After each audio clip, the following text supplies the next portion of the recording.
Hello guys, कसे आहात तुम्ही? आय होप सगळे मजा असाल. तर आज आमचा Q&A ब्लॉग होणार आहे. आमचा क्वेश्चन आन्सरचा ब्लॉग आहे.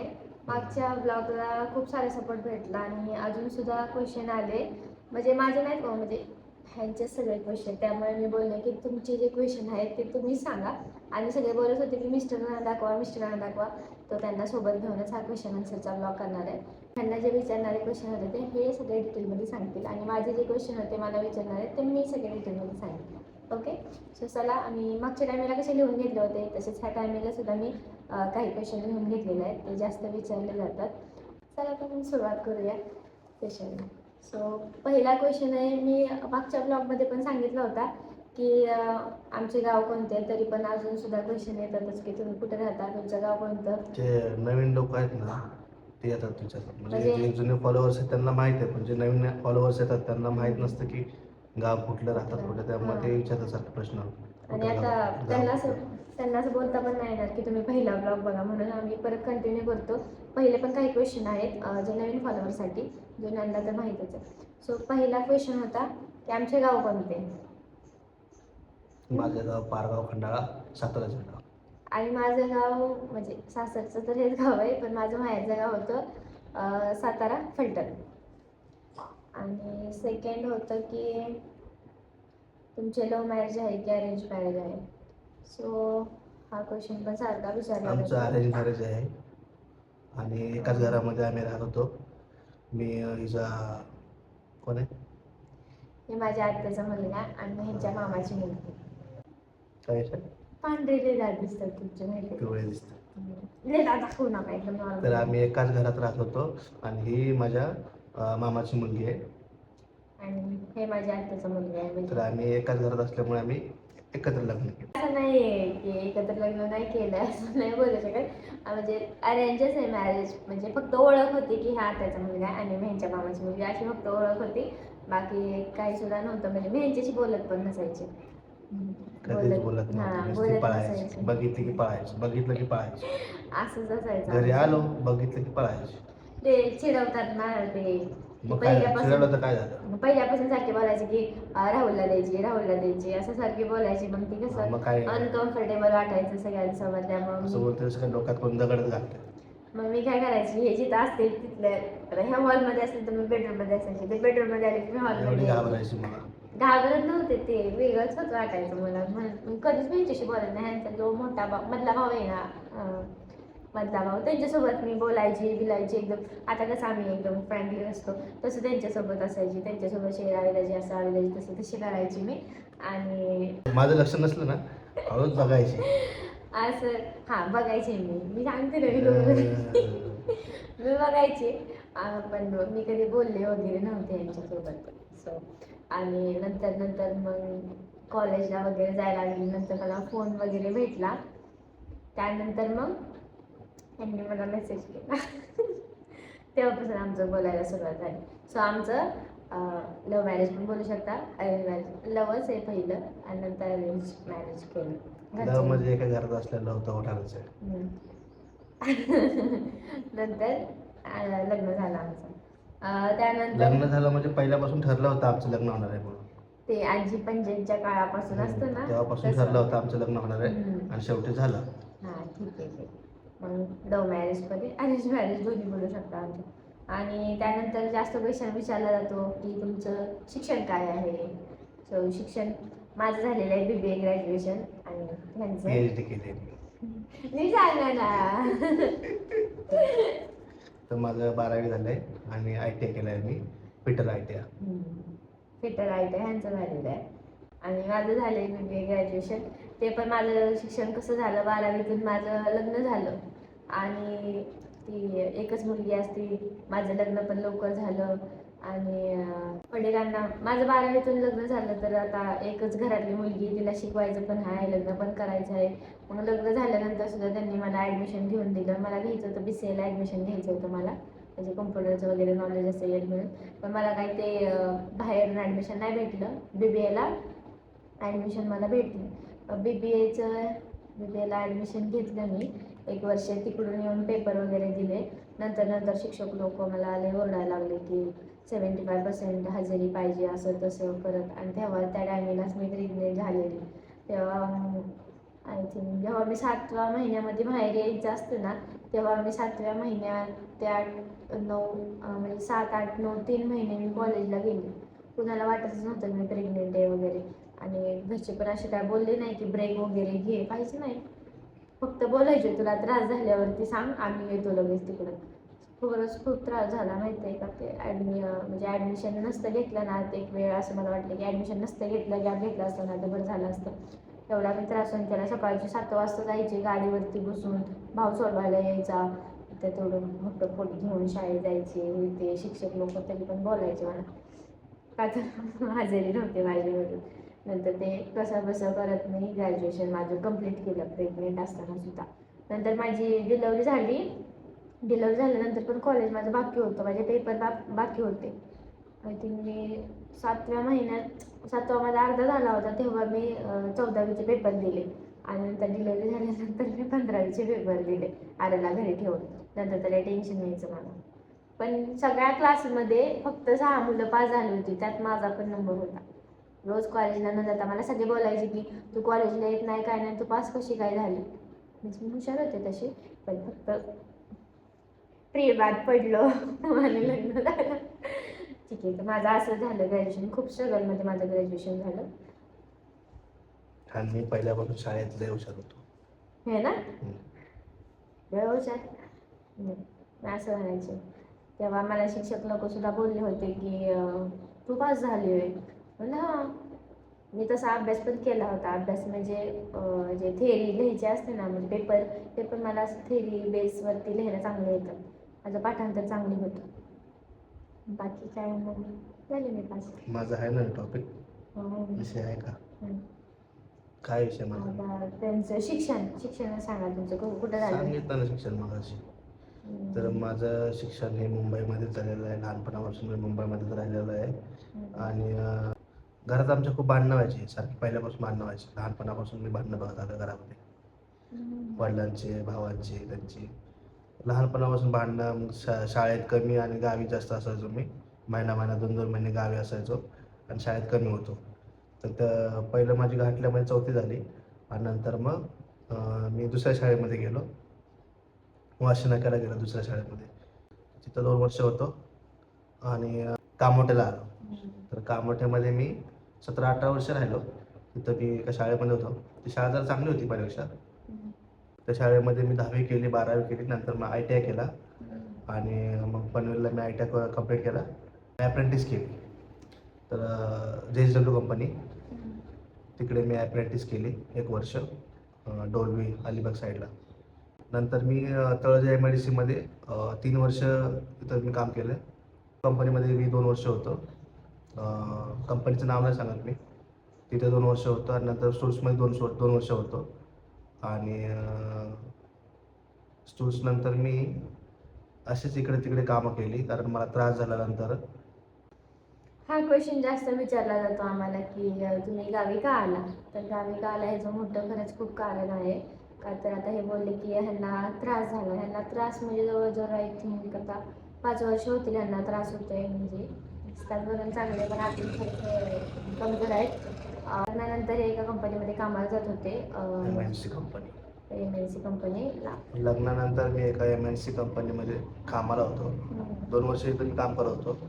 आणि काम करत असताना मला त्रास जाणवायला लागला. त्रास जाणवायला लागला म्हणजे कसं व्हायचं, रोज बोलायचे कामाला जाताना की मला त्रास होतोय, मला आंघोळ करताना असा दम वगैरे लागतोय, असं रोजच चाललं होतं रोजच. आता एक दिवस तर मीच रागारागाने बोलले ह्यांना की काय आहे सारखं सारखं तुमचं, सारखंच बोलताय त्रास होतोय असं. म्हणजे साधी आंघोळ जरी करून आलं ना सकाळचं, तर 7 वाजता घरातून जावं लागत. म्हणजे लवकरच उठायचं, म्हणजे रात्रीची झोप अर्धी झालेली असायची. आंघोळ हे करायला लागलं की त्यांना दम लागायचा. मग सारखं बोलायचं की निको मला त्रास होतोय असंच एक दिवस. म्हणजे आणि मला वाटायचं मी नॉनव्हेज जास्त खातो, चिकन मटन जास्त खातो, त्याच्यामुळे मला त्रास होत असेल असं वाटायचं मला. आणि तेव्हा चिकन मटन खाण्याचं प्रमाण जास्तच होतं ह्यांचं. माहीत नव्हतं ना ह्यांना की असं म्हणजे त्रास वगैरे काय होतोय म्हणून. आणि त्या त्रासामुळं काय व्हायचं, कामामध्ये सुट्ट्या व्हायच्या जास्त. सुट्ट्या झाल्या की पगार कमी यायचा. मग पगार कमी आला की मग घरचे असे बोलायचे की. नंतर मग एक दिवस असे सकाळचे उठले 2-4 दिवसाच्या सुट्ट्या झाल्याच होत्या. नंतर उठले, कामाला जायचं म्हणून तयार बियार सगळं झालं. अंघोळ करताना पण मला बोलले, अंघोळ झाल्यानंतर येऊन मला बोलले की मला दम लागतोय. त्यानंतर मी काय बोललं, बरं ठीक आहे असू द्या, जा कामाला, असं बोललं. नंतर त्यांनी बॅग बिग सगळं भरलं, कामाला गेले. आणि काम ते लांब होतं, कोपरगाडीला काम होतं ना, तर तिथून जाताना त्यांना काय ते बोलतात, काय चढून जावं लागायचं, स्टेप्स वगैरे चढून जायला हा लागले. स्टेप्स वगैरे चढून ट्रेन जावं लागायच्या, पकडायची. ट्रेन पकडायला लागायची. आणि ट्रेन प्लॅटफॉर्म पण असं वरती होता एकदम, तर हां. ते जाताना त्रास व्हायचा खूप चढताना. आणि तिथून मग उतरायचे त्या प्लॅटफॉर्मवर, काय ते रेल्वे काय नाही, ब्रिज ब्रिजवरून उतरायचं, कोपरगावला उतरून तसं ब्रिज चढावा हां लागायचा मोठा ब्रिज असा. चढावा लागायचा. आणि सकाळी सकाळी म्हणजे असं नाश्ता करून मला त्रासच जास्त व्हायचा. आणि वरनं एवढी धावपळ, हे अजूनच त्रास वाढायचा. आणि ते कसं व्हायचं की लवकर जर गेलो नाही तर तिथला सुपरवायझर बोलून सगळ्यांसोबत बोलायचं, तर ते ह्यांना काय आवडत नसायचं. मग ते काय करायचं, लवकर उठायचं, लवकर आवडायचे. पण त्या घाई गडबडीत त्या टेन्शनमध्ये ना ह्यांना जास्त असं त्रास व्हायचा. एकदम असं कसं टेन्शन येतं, स्ट्रेस येतं अंगावरती की आपल्याला गेलंच पाहिजे, लवकर गेलं नाही की आपल्याला तो बोलल सगळ्यांसमोर, असं तसं सगळे हसतील, असं तसं भरपूर त्यांच्या डोक्यात चालत असतं. मला 100% माहिती आहे, मी तर भरपूर यांना ओळखते. तर तिथून पण ते रेल्वेतून उतरल्यानंतर सुद्धा चालत जायचं, का तर आता रिक्षा पकडली तर त्याचे पैसे अजून लागतील म्हणून हे चालत जायचे. कधी कधी मग नंतर यांचा त्रास एवढा वाढला की हे रिक्षा करून जायला लागले. नंतर ट्रॅव्हलिंगमध्ये जास्त असा पगार जायला लागला. नंतर तिथून रिक्षा पकडायची. एक दिवस असं ते आवरून सगळं गेले होते आणि असं खरं त्यांना घाम वगैरे फुटला. अजून असं मला त्यांनी व्हिडिओ कॉल करून दाखवलं होतं की बघ मला काय होतंय. तर मी त्यांना काय म्हणलं की जाऊ द्या मरू द्या, या घरी तुम्ही. आता घरी आलो तर घरचे पण बोलतील, असं म्हणजे त्यांना प्रेशरच होतं एक प्रकारचं. घरी आलं तर घरची आई वगैरे बोलल, बायको बोलल, कामात गेलो नाही तर ते मॅनेजर सुपरवायझर बोलल. सो काय करू त्यांना समजत नव्हतं, एवढा त्यांना त्रास होत होता. म्हणजे ते घाम वगैरे बघितला त्यांनी, पाणी तोंडावरती मारलं होतं. नंतर मी त्यांना म्हणलं की जाऊ द्या मरू द्या, तुम्ही घरी या. घरी आले ते, घरी आल्यानंतर त्या ह्याला त्यांच्या त्या मॅनेजरला कॉल करून सांगितलं की तब्येत खराब आहे. हां HR ला कॉल करून सांगितलं की तब्येत माझी खराब आहे. तर बोलला ठीक आहे, एक दोन दिवस आराम कर आणि परत ये. मग तेव्हा घरी आल्यानंतर ते एकदम रिलॅक्स झाले, त्यामुळे त्यांना काही त्रास जाणवत नव्हता. काय म्हटलं त्यांना की तुम्ही रोजच असं बोलताय की त्रास होतोय तर चला आपण दवाखान्यात जाऊया. मग तेव्हा मी त्यांना दवाखान्यात घेऊन गेली. घरी तर कोण नव्हतं, सासरे कामाला होते, सासू कामाला, दीर कामाला, घरी कोणच नाही. सो शेवटी गेलो दवाखान्यात गेल्यानंतर आम्हाला समजलं की ह्यांच्या हार्टमध्ये थोडासा चेंज झाला. नंतर तर काय करू मला सुचतच नव्हतं. ते डॉक्टर बोलले ह्यांना ॲडमिट करा, असं तसं. मला तर काय करू सुचतच नाही. नंतर दुसऱ्या दिवशी आम्ही मोठ्या हॉस्पिटलमध्ये गेलो. बरं घरापासून जवळच होतं हॉस्पिटल. मग तिथे ह्यांना नेलं, मी ॲडमिट वगैरे केलं. आणि गेल्या त्यांना ते चेकअपसाठी मशीन वगैरे लावावे लागतात ना, नंतर ECG काढाय मोठ्या मशीन कधीच बघितलं नव्हते. एकदम मी मुंबईमध्ये राहिलेली नाही, काय नाही, मला इकडचं काय माहीत नाही, घरी कोण नाही आहे. आणि जे सारखे सोबत हे असतात आणि हेच जर तिथं हॉस्पिटलमध्ये ॲडमिट झाले तर माझी इतकी हालत बेकार झाली होती ना. आणि त्या मशीन वगैरे बघून तर रडतच होते. जे पण कोणत्या ICUच्या बाहेर यायचे सगळ्या त्या लेडीज एवढ्या मोठ्या होत्या, त्या पण रडायच्या. मग म्हणते मी काय आहे, मी कसं सहन करू. तरी पण मी सहन केलं, म्हणजे सगळं व्यवस्थित. म्हणजे बाकीचे रडत होते पण तुला रडत नाही, सगळ्या मोठ्या लेडीज होत्या त्या रडायच्या, माहितीये का. त्यांचं म्हणलं बघून तुला नाही, माझ्या आधी सगळी टर्न झाले होते. तुम्ही त्यांच्या माझ्यानंतर त्या आल्या होत्या, समजलं का. माझ्यानंतर म्हणजे हे ॲडमिट झाल्यानंतर असं म्हणजे ते कसे केस होते की असं इथं पडलंय तिथं पडलंय, तसं म्हणजे असं तसं होतं. नंतर ह्यांच्या सगळं चेकअप वगैरे झालं. नंतर सगळी घरच्यांना मी बोलून घेतलं की या तुम्हाला, मला काय करू काय सुचा नाही. मग सासऱ्यांना बोलून घेतलं, माझ्या जावेला फोन केला, या ताई असं तसं त्यांना सांगितलं. आणि त्यानंतर आम्हाला समजलं की ह्यांच्या छातीमध्ये ब्लॉकेज असं समजलं. मग तर मी रडत होते. त्यानंतर असं म्हणजे ब्लॉकेज आहे म्हणजे त्यांना जड वगैरे काय काम होत नाही. जड काम वगैरे होत नाही, जास्त धावपळ होत नाही. जड काम होत नाही, जास्त धावपळ होत नाही. म्हणून मी हेच कारण आहे त्यांचं कंपनी सोडायचं. तरी पण मी भरपूर ठिकाणी काम केलं. परत सुपरवायझरचं एक काम होतं मला, कॉन्ट्रॅक्टरच्या हाताखाली होतं, काम करून घ्यायचं. तिथं पण मला मुंबईला येणं जाणं जमत नव्हतं. ट्रेनमधून येणं जाणं धावपळ व्हायची, त्याच्यामुळे त्रास होत होता. नंतर मग जिम ट्रेनरचं काम केलं. जिम ट्रेनरचं नव्हतं काय त्रास एवढा, पण पेमेंट कमी होतं ना तिथे जिम ट्रेनरचा. प्लस अजून कुठं काम केलं ते? असं म्हणजे ड्रायव्हर वगैरे हां, असं काम ड्रायव्हरचं काम करायचे. केलं आहे मी. की त्यांचे म्हणजे ऑपरेशन नाही, म्हणजे आम्हाला समजलं की त्यांना असं छातीमध्ये ब्लॉकेज वगैरे आहे. तर त्यानंतर मग आता त्यांना डॉक्टरांनी सांगितलं होतं की जास्त हेवी वगैरे म्हणजे काम करायचं नाही असं. त्यानंतर पण त्यांची अशी भरपूर चिडचिड वगैरे व्हायची की आपल्याला चांगलं काम नाही आहे असं. त्यांनी आमच्यासाठी ना भरपूर ठिकाणी काम केले, जसं की त्यांनी सांगितलं की जिम ट्रेनर म्हणा, ड्रायव्हरचं म्हणा, हे फक्त आमच्यासाठीच कामं केली. आमच्यासाठी भरपूर त्यांनी कामं केली की मला पण कधी कधी बेकार वाटायचं की ह्यांना एवढा त्रास होतोय आणि आपण आपल्यासाठी ते कामाला जातात, असं खरंच खूप बेकार वाटायचं. त्यानंतर मग व्हिडिओला आम्ही 4 वर्ष आधीपासूनच सुरुवात केली होती. म्हणजे ह्याच्या 25 आले, तर त्याच्या आधीपासूनच आम्ही म्हणजे 4 वर्ष सुरुवात 4 केली ना होती. 5 हजार 25 तर म्हणजे 5 5. वर्ष म्हणजे 5 वर्ष सुरुवात केली होती.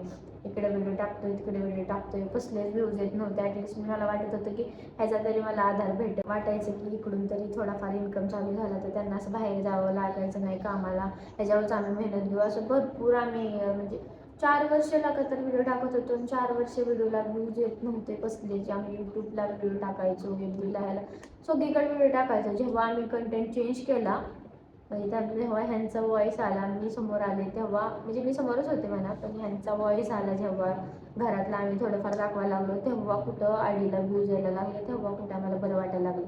असंच करत करत करत आत्ता कुठं सबस्क्रायबर म्हणा किंवा फॉलोअर म्हणा जास्त झालेले. ह्यांना तिकडं त्रास होत होता जास्त, म्हणून आम्ही गावाला आलो. की बोला आता सगळं करून तर बघितलं की हलका वगैरे असं जॉब बिब करून सगळं बघितलं, म्हणजे त्रास होणार नाही असं पण काम करून बघितलं, तरी पण काही होत नव्हतं. सो ह्यांना बोलले की तुम्हाला गावचं वातावरण म्हणजे इथलं वातावरण गावाला जाऊन बघूया तर बरं वाटतंय की नाही. त्याच्या आधी पण आम्ही 15 दिवस आलो होतो ना, तर तेव्हा ह्यांच्या तब्येतीमध्ये म्हणजे सुधारणा झाली होती. म्हणजे असं म्हणजे शांत होते, चिडचिड वगैरे काय करत पण नव्हते. करमत नव्हतं आम्हाला. करमत नव्हतं म्हणजे दिवसभर काय वाटत नाहीये, पण जसं संध्याकाळ झाली ना की असं म्हणजे मुंबईची आठवण येते, का तर ते फिरायची वगैरे सवय झालेली असते त्यामुळं. नाही तर पण आत्ता जसं जसं दिवस चाललेत ना तसं तसं पण तिकडे जाऊन पण असं वाटलं की उगाच आल्यासारखं वाटलं मुंबईला. गावाला बरं वाटत होतं असं वाटलं मला. त्यामुळं परत आम्ही गावी आलो आणि व्हिडिओ तर होत आहेत सर्व, त्रास पण नाही होत जास्त आणि अर्निंग पण चालू आहे. त्याच्यामुळे इथंच आम्हाला बरं वाटतंय, इथं राहायला पण पण किती आवडतंय. दिवस आम्ही राहू आम्हाला अजून माहीत नाही. माहीत नाही, घरचे काय बोलत नाहीत काय नाहीत या वगैरे. म्हणजे आम्ही सांगूनच आलोय आता त्यांना की त्यांना तिकडं बरं वाटतंय, आम्ही तिकडंच राहू म्हणून असं सांगितलं.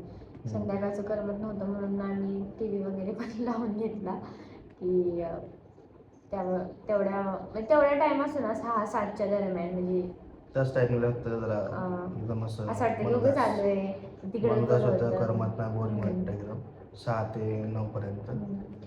सो आम्हाला ना यूट्यूबकडून अजून काही इन्कम वगैरे चालू नाही झाला, FB कडूनच येतो. तर तुम्ही असा सपोर्ट जर आम्हाला केला. आणि हां, FBच्या 2 आयडी आहेत. एक निकुरावला आयडी आहे आणि दुसरी वैभवी रनवरे. तर वैभवी रनवरे तिचा फॉलोअर कमी आहेत, त्याच्यावरून अर्निंग चालू झालेली आहे. ते पण अर्निंग कशी चालू झाली, हा आय थिंक मी जेव्हा एकदा गावाला होती, म्हणजे प्रेग्नन्सीच्या टायमिंगला गावाला गेली होती, आय थिंक जवळजवळ 2 वर्ष झाले असतील त्याला. 2 वर्ष आधी तो म्हणजे मॉनिटाईज झालाय, पण आम्हाला लक्षच नाही आम्ही दिलं त्या आयडीवरती. जवळजवळ म्हणजे पेमेंट होल्ड होता आमचा. होल्ड होते. आम्ही तेवढं लक्ष दिलं नाही, पेमेंट कुठं फेसबुकवर पेमेंट भेटतो का नाही आपल्याला, येतो का, भेटत असं असं कसं म्हणजे. काय आणि वाटत होतं आम्हाला. सगळ्यांनी काय सांगितलं होतं की यूट्यूबवरतीच असं काहीतरी पैसे वगैरे भेटतात, असं अजून तर काय भेटले नाही त्यामुळं काय माहीत नाही आम्हाला.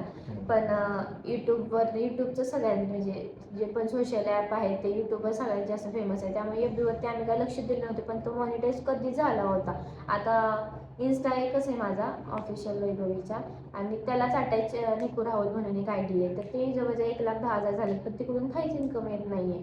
पहिली तीच होती, नंतर ह्याच्यावरती मी लक्ष दिलं. आणि जे पण पेमेंटमध्ये पेमेंटमध्ये जे होतं ना की पेड म्हणून असं, ते सगळं होल्ड होतं.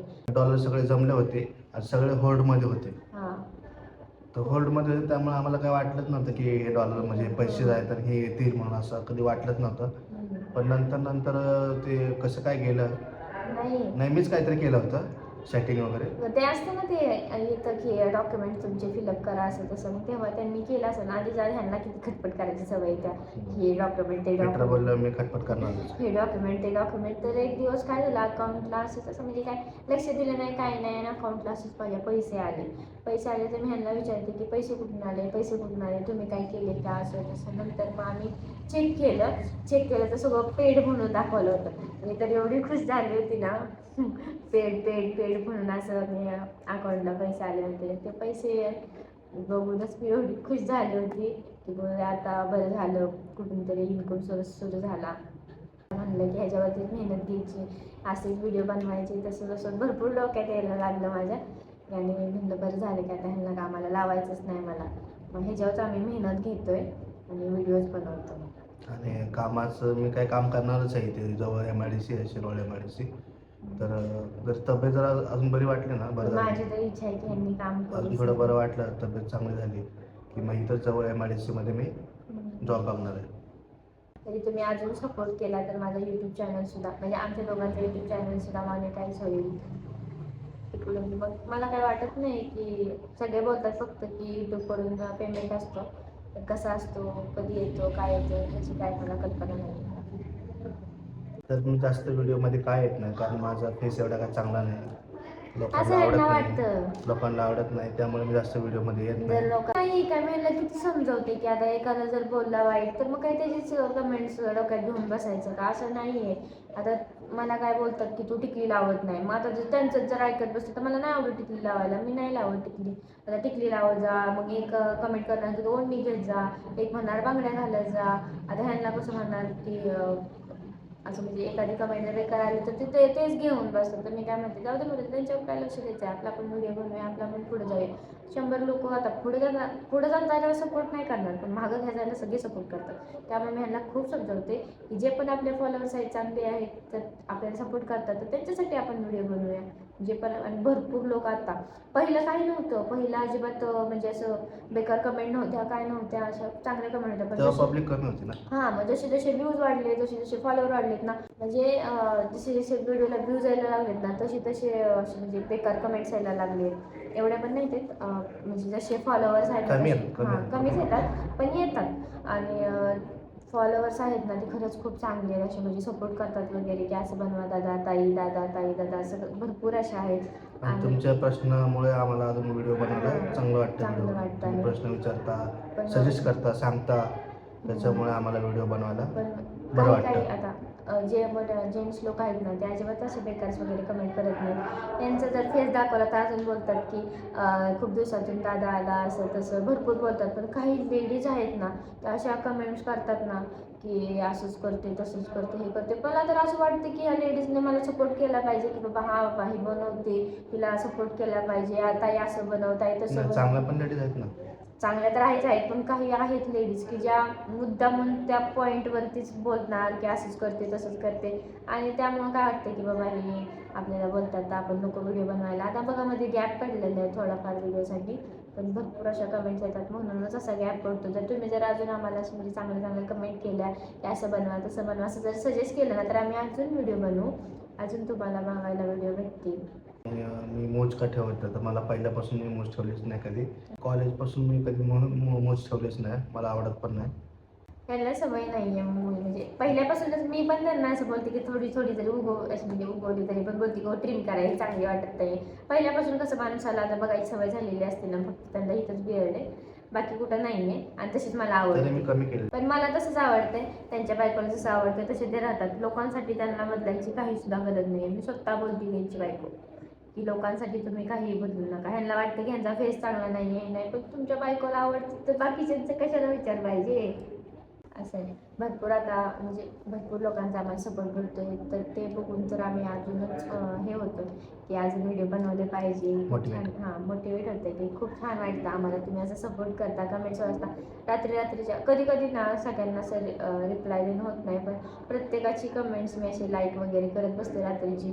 आणि आरो असल्यामुळं तर आता खरंच खूपच, इथं आल्यापासून सगळं माझ्या एकटीच्या अंगावरती आहे, त्यामुळं एकटीच करतात हे बरं का, नाही तर रागाला जातं. मी सर्व व्हिडिओचं मी हाती घेतलेलं आहे. व्हिडिओचं ह्यांच्याकडे आहे. व्हिडिओ म्हणजे शूट करायचा, डायलॉग करायची, वगैरे काय dialogue, असेल ते अजून- सगळं मी बघतो. हां नाही हेच बघतात बरं का. मॉडेलचं काम मी करते. हां मी फक्त समोर असते, पण काय बोलायचं कसं बोलायचं असं म्हणजे सगळं हे सांगतात. मला एडिटिंग जमत नाही अजून. तुम्ही बोलतात एवढे सगळे व्हिडिओ झालेत ना, हे सगळे एडिट करतात. ब्लॉग सुद्धा हेच एडिट करतात. मी फक्त एडिट केलेला बघते, हा बाबा ठीक आहे करा परत. हे फक्त माझं काम असतं. क्वालिटी चेक कर. माझं फक्त हेच काम असतं. नाही तर खरंच इतका सपोर्ट मला हे करतात ना आतापर्यंत ह्यांनी मला इतका सपोर्ट केला आहे, ह्याच्या पुढे पण करतील. नाही तुझा नवरा असा तुझा ना मला तर बिलकुल आवडत नाही माहिती आहे का. बोलते की नाही, पण त्यांना काय माहिती आहे की ते माझ्यासाठी काय करतात, म्हणजे किती सपोर्ट करतात मला हे त्यांना माहीत पण नाही. तरी पण ते असं म्हणजे बोलतात. तर मला इतकं बेकार वाटतं कधी कधी की त्यांना माहीत नाही काही नाही, हे डायरेक्ट कशी काय बोलत जातात. असं मला वाटतं की पहिली माहिती करावी, माहिती काढावी, नंतर बोलावं. असं पण नसतं, एकदम डायरेक्ट बोलून जातं. एवढा सपोर्ट मला अजूनपर्यंत कोणीच केला नाही, एवढा माझ्या नवऱ्याने मला सपोर्ट केलेला आहे गाईच. आणि आता मी इग्नोर करायला पण शिकलोय. पहिला आम्ही प्रत्येक कमेंटला म्हणजे असं बेकार कमेंट आले की आम्ही डिलीट करत होतो आणि आमची चिडचिड व्हायची. पण आता आम्ही एवढं लक्ष देत नाही, कारण आता फॉलोअर्स वाढलेत, कमेंट वाढले आणि आता दिवसभर कमेंट चालू असतात. दिवसभर रात्रीचे 12-1 वाजेपर्यंत कमेंट चालू असतात. प्रत्येक कमेंटवर लक्ष द्यायला टाईम भेटत नाही आम्हाला. त्यामुळे आता कमेंट पण इग्नोरच होत आहेत आमच्याकडून. म्हणजे ज्या बेकार असं कमेंट मोबाईल समोर आहेत असेल हातात असेल तर बेकार कमेंट असेल तर आम्ही डिलीट करून टाकतो कमेंट, ठेवत नाही. पण जास्त करून तर मला असं वाटतं की लेडीजच बेकार कमेंट करतात. नाही लेडीज पण नाही. असे फेक अकाउंट असतात ना, फेक हां अकाउंट फेक अकाउंट, ज्यांचे फॉलोअर्स नाहीत, काय नाही, पोस्ट नाही, काय नाही, आणि असे आय डीवरनं लोक बेकार कमेंट करतात. कमेंट करतात. आणि इथपर्यंत पोहोचायला इतका मेहनत लागते. जे क्रिएटर लोक आहेत त्यांनी ना आपली घरची लाईफ बघून ही क्रिएटर म्हणजे व्हिडिओची लाईफ बघायची ना, खरंच खूप डिफिकल्टच काम आहे.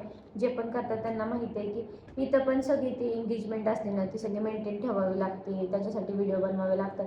जे पण व्हिडिओ पोस्ट नाही केले की तुमची आय डी लगेच डाऊन होते. ते एकदम मेंटेन मग ते ठेवायला परत वरती रिकवर करायला परत भरपूर मेहनत घ्यावी लागते. व्हिडिओला व्ह्यूज यावं लागतात. नुसतं व्हिडिओ बनवून असं नाही की व्हिडिओ बनवला चाललंय वरती चाललंय असं नाही. व्हिडिओला व्ह्यूज पण यावं लागतात, तेव्हा आय डी वरती जाते. असं जात नाही आय डी वरती. तर मेहनत घ्यावी लागते खूप, तेव्हा व्हिडिओ चालतात. आता यूट्यूबला माझे 13,000 सबस्क्रायबर झाले. मी यूट्यूब ओपन पण करत नव्हते पहिली. मला असं म्हणजे कसे सगळ्यांच्या व्हिडिओला व्ह्यूज येतात, आपल्या व्हिडिओला व्ह्यूज येत नाहीत, असं तसं मी भरपूर बोलायचे. पण आता 13,000 सबस्क्रायबर माझ्या यूट्यूबला झाले. आमच्या यूट्यूबला झाले बरं का. नाही लोकांचं आहे. नाही आमच्या यूट्यूबला 13,000 सबस्क्रायबर झाले ना.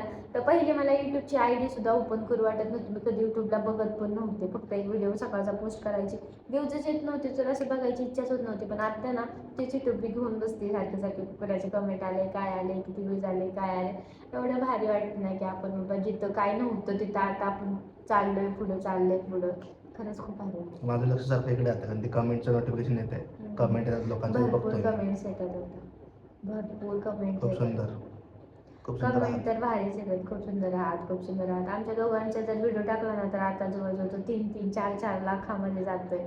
त्यात अजून गेला पाहिजे, पण 3-4 लाख हे पण काही आमच्यासाठी छोटी गोष्ट नाही. भरपूर आम्ही जवळजवळ 3-4 लाख लोक आम्हाला पहिला बघतात. आम्ही एवढे व्हिडिओ बनवत होतो, ड्रेसिंग वगैरे करून व्हिडिओ बनवत होतो. सारखे टॉप नवीन घ्या व्हिडिओ बनवा, टॉप नवीन घ्या व्हिडिओ बनवा, इकडे जा तिकडे जा. बाहेर जायचं दुपारचे व्हिडिओ बनवायला. आणि व्ह्यूज किती 2,000, त्याच्यावरती व्हिडिओ जातच नव्हता. 1,000 ते 2,000 त्याच्यावरती व्हिडिओ जातच नव्हता. आपण आणि कसं व्हायचं त्यानंतर आम्ही तो टॉपिक बंद केला आणि आमचं स्वतःचा बोलायचा व्हिडिओ चालू केले. त्याच्यावर आम्हाला व्ह्यूज येत आहेत.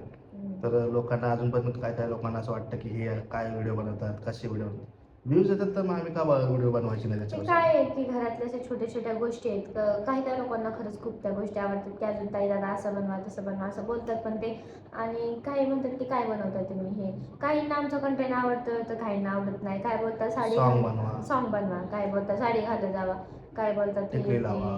खरंच कोणाचं ऐकायचं मग. म्हणजे आम्ही सर्व ट्राय करतो. सॉन्ग पण घेतो, परत कपल टॉक पण घेतो, डायलॉग्स वगैरे घेतो. आणि आता चांगली एडिटिंग हे शिकले बनवून करायला. मला तर खरंच खूप वेगळं आवडतात आता. आणि ब्लॉग पण आता चालू झालेत. बुधवारी आणि रविवारी आमचा ब्लॉग येतो. माझी सकाळी ते- 10 पर्यंत 10 ते 11 पर्यंत आमचा ब्लॉग टायमिंग पण विचारतात की तुम्ही ब्लॉग कधी पोस्ट करता असं म्हणजे काही तर असे कमेंट करतात की यार तुम्ही रेग्युलर व्हिडिओ टाका. अजून रेग्युलर व्हिडिओसाठी असे म्हणजे व्ह्यूज जास्त येत नाही म्हणून आम्ही काय रेग्युलर व्हिडिओ बनवत नाही. क्वचित असं 2-3 दिवसाला असा ब्लॉग पोस्ट करतो. बुधवार आणि रविवार आम्ही ब्लॉग पोस्ट करतो. पण काय काहींचे असे म्हणजे कमेंट्स येतातच की तुमचे आम्हाला ब्लॉग खूप बघायला आवडतात तर तुम्ही रेग्युलर असं पोस्ट करत जा. करू. आता पण व्ह्यूज थोडेफार अजून कमीच आहेत असं म्हणजे जास्तीत जास्त 14-15 हजारापर्यंत जातो म्हणजे ब्लॉग. पण अजून थोडाफार पुढे नाही, एवढा पण नाही जात. 1-2 व्हिडिओ गेले म्हणजे 10K जास्त आम्ही व्हिडिओ बनवले नाहीत कारण व्ह्यूज पण नाहीत जास्त त्यामुळे. जास्त पहिला 14,000, 15,000, 8,000 शॉर्ट्सला जास्त व्ह्यूज आहेत त्यामुळे आम्ही शॉर्ट्स बनवतो. शॉर्ट्स व्हिडिओ बनवतो. आणि ब्लॉगचे जर व्ह्यूज वाढले 10Kच्या पुढे व्हिडिओ जात असेल तर मग बनवायला काय हरकत नाही. डेली ब्लॉगिंग स्टार्ट करू. तर आता 2-3 दिवसाला ब्लॉग बुधवार आणि रविवारी पोस्ट करतो. सगळे क्वेश्चन आम्ही ह्याच ब्लॉगमध्ये ॲड केलेले आहेत, करणार आहेत. नाही, लव्ह मॅरेज आमचे जे लव्ह मॅरेज झाले ना त्याची खरंच खूप स्टोरी आहे ते पण आम्ही नंतर सांगू. जे तर तुम्हाला आवडत असेल तुम्ही कमेंट करा तर आम्ही पुढं व्हिडिओ बनवू त्याच्यावर. लव्ह मॅरेज आमचं कसं झालं ते आहे मोठी स्टोरी आहे, सगळ्यांचीच असते. आमची पण स्टोरी आहे ती पण आम्ही सांगू. आणि घरात आमच्या भरपूर भांडण असतात. माझे आई वडील आणि माझा भाऊ यांच्या तिघांमध्ये सारखी म्हणजे रोजच्या रोज भांडणं असतात. आता असं जर असं विचार करून जर पैसे येणार असतील तर सगळ्यांनी काय विचारच करत बसतात ठीक आहे. आता पण विचार करत बसतात असंच असतं यांचा विचार करत बसतात आणि ह्यांचं म्हणजे जास्त बोलत नाही. त्यामुळं पण जेव्हा मी हॉस्पिटलमध्ये ह्यांना ॲडमिट केलं होतं ना तेव्हा बाजूच्या म्हणजे रूममध्ये ना एक लेडीज होती तिला पण असा त्रास होता तर ती मला विचारली होती काय झालं मिस्टरांना. तर म्हणलं असं हार्टचा प्रॉब्लेम झाला सांगितलं. ते बोलतात का जास्त. तर म्हणलं नाही अहो बोलत माझ्याशी फक्त जास्त बोलतात. तर ते म्हणजे त्यामुळंच मनात ठेवून सगळं त्रास होतो. बोललं पाहिजे, बडबड केली पाहिजे, मनातले विचार बाहेर आले पाहिजे. मनातले विचार बाहेर मी कशासाठी बोलत असते गावा असं तसं मनातले विचार बाहेर आले तरच माणूस कसं रिलॅक्स. मला मनातल्या मनानं सांगू वाटत नाही असं त्यामुळे. बघितलं का बायको कशासाठी गेली काय माहिती. बायकोला सांगतो मी सगळं. नाही सांगत. असं असतं यांचं म्हणजे विचार करत बसतात त्यामुळे ह्यांना ना जास्त त्रास होतो. आणि ह्यांना जर कोण काय बोललं का नाही आता सपोज मी जर बोलली की नुसतं बसून असतंय तरी म्हणजे तेच डोक्यात घेऊन बसते की पहिला म्हणजे नुसतं बसून असतात मी काय बसून असतो का व्हिडिओ कॉल पोस्ट करतं असं सुरुवात होती माहिती आहे. हा तर खरं सांगते मी. सो गाईस आत्तापर्यंत जसं आम्हाला सपोर्ट केलेला आहे तसाच इथून पुढे पण आम्हाला सपोर्ट करा.